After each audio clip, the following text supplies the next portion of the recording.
नमस्ते एवरीवन। अगर आपका गोल है इस साल एसएससी सीजीएल में फेल होना, तो मैं आपके साथ 4 step strategy for disaster share करना चाहूंगी, जिसको फॉलो करके आपको 100% गारंटीड फेलियर मिलेगा।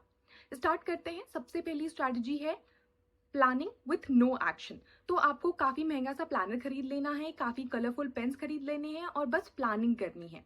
आपको काफी सारे एस्पिरेंट के day in a life vlogs देखने हैं और वहां पे मोटिवेशन की तलाश करनी है, लेकिन खुद कोई एक्शन नहीं लेना है, कोई भी पढ़ाई नहीं करनी है, कोई भी प्रैक्टिस नहीं करनी है। दूसरा है नो मॉक्स। आपको मॉक्स देने से बिल्कुल दूर से दूर रहना है। क्या पता आपने मॉक्स दिए और कम नंबर आ गए। आपको एक ही मॉक देना है, वो है एग्जाम हॉल में जो फाइनल पेपर आएगा उसको आपको मॉक समझ के फाइनल में देना है। उसके पहले आपको वेट करना है उस डी डे का जिस दिन तक आप अपना पूरा सिलेबस नहीं खत्म कर लेते हो। तीसरी स्ट्रैटेजी है नो पीवाईक्यू। तो आपको प्रीवियस ईयर क्वेश्चंस को छूना भी नहीं है। काफी सारे कोचिंग क्लासेस के मटेरियल क्वेश्चन बैंक खरीद लेने हैं और वहां से पढ़ाई करनी है, लेकिन प्रीवियस ईयर क्वेश्चंस बिल्कुल फालतू हैं क्योंकि वो आ चुके हैं। कोचिंग्स ने गारंटी किया है कि उनके जो क्वेश्चन है वो ही आने वाले हैं, तो उनके ऊपर ब्लाइंडली आपको ट्रस्ट करना है। चौथी स्ट्रैटेजी है नेक्स्ट ईयर। तो इस साल तो बस 60 दिन बचे हैं, अब प्रिपरेशन करके कोई भी फायदा नहीं है। नेक्स्ट ईयर देंगे, नेक्स्ट ईयर के लिए तैयारी करेंगे। क्या पता नेक्स्ट ईयर के 2 महीने पहले भी आप ये वीडियो देख रहे हो और यही 4 स्ट्रैटेजीज फॉलो कर रहे हो। अगर आप इस सिचुएशन में नहीं पढ़ना चाहते हो और आपका गोल है कि आप इस साल एग्जाम को क्रैक करो, तो मैं सजेस्ट करूंगी कि आप प्रीवियस ईयर क्वेश्चंस के ऊपर ध्यान दो, उसके थ्रू प्रैक्टिस करो। अगर आपको अपने कॉन्सेप्ट कवर करने हैं तो मैं ये यूट्यूब चैनल्स आपको रिकमेंड करूंगी। मैथ के लिए आप आदित्य रंजन की ये प्लेलिस्ट को फॉलो कर सकते हो। बहुत ही अच्छी प्लेलिस्ट है, बिल्कुल बेसिक से सब कुछ कवर किया गया है, बेसिक क्वेश्चन भी कवर किए गए हैं, तो आपका कॉन्सेप्ट काफी अच्छे से क्लियर हो जाएगा।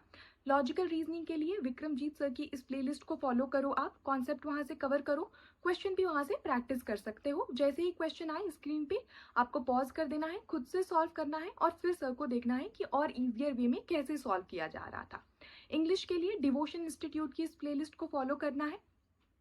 जीके के लिए स्टैटिक के लिए मैं सजेस्ट करूंगी कि आप ल्यूसेंट की बुक खरीद लो और उसको एंड टू एंड पढ़ लो। डेली 1 से लेकर 1.5 घंटे आप दोगे तो वो बुक इजीली कवर हो जाएगी। करंट के लिए आपको सन्मय प्रकाश की इस प्लेलिस्ट को फॉलो करना है, पिछले 1 साल का करंट अफेयर आपको कवर कर लेना है। अगर आप यूट्यूब पे काफी ज्यादा डिस्ट्रैक्ट हो जाते हो और बुक से प्रैक्टिस करना चाहते हो अपना नेट ऑफ करके कंप्लीट डेडिकेशन के साथ, तो मैं सजेस्ट करूंगी कि आप ओसवाल बुक्स की ये 27 ईयर्स सॉल्व पेपर के ऊपर में फोकस करो। ये बुक लेटेस्ट ट्रेंड और सिलेबस के हिसाब से कंप्लीटली अपडेटेड है। बुक की शुरुआत में लेटेस्ट ट्रेंड को एनालाइज करके बताया गया है कि कौन से टॉपिक्स का कितना वेटेज होता है, ताकि आप उस हिसाब से उसके ऊपर में टाइम और एनर्जी डिवोट कर सको। 27 साल के सारे क्वेश्चंस इसमें दिए गए हैं, तो 2700 से भी ज्यादा क्वेश्चंस का बैंक है जिसको आप प्रैक्टिस करने के लिए इस्तेमाल कर सकते हो। ये वो क्वेश्चन है जो एग्जाम हॉल में आए हुए हैं, तो इससे बेस्ट प्रैक्टिस का कोई भी और रिसोर्स नहीं हो सकता है। हर पेपर के बाद डिटेल्ड सॉल्यूशन दिया गया है जिससे आपका कॉन्सेप्ट भी क्लियर हो जाता है। अगर कोई क्वेश्चन आपसे नहीं हो पाया तो उसका सॉल्यूशन देख के आप समझ सकते हो कि उसको आप कैसे कर सकते थे। जो क्वेश्चन हो गया उसका सॉल्यूशन देख के आप समझ सकते हो कि आप और फास्टर और इजियर वे में क्वेश्चन को कैसे कर सकते थे। That's pretty much about it. Hope it was helpful. Thank you.